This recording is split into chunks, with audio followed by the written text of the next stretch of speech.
আসসালামু আলাইকুম। আমি এখন আমাদের পুন্ডুরা চরপাড়া দক্ষিণপাড়া বাইতুল মামুর মসজিদের নির্মাণাধীন ভবনের উপরে দাঁড়িয়ে আছি। আমি আল্লাহ পাকের শানে ছোট্ট একটি হামদে বাড়ি তাআলার কিছু অংশ গাওয়ার চেষ্টা করছি।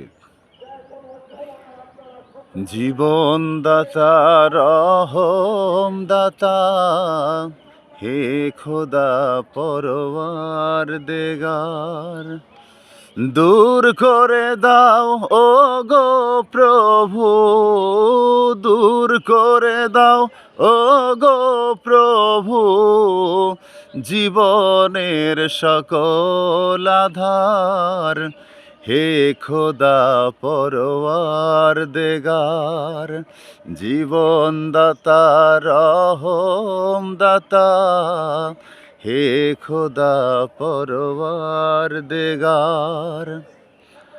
আমি পাপী বান্দা করছি গুনার পাহাড়, আমারে ক্ষমা করো, খুলে দাও ক্ষমার দ্বার, তোমার নূরের রোশনি দিয়ে, তোমার নূরের রোশনি দিয়ে, হৃদয় কর মোনাওয়ার, হে খোদা পরওয়ার দেগার, জীবনদাতা রহমদাতা, হে খোদা পরওয়ার দেগার।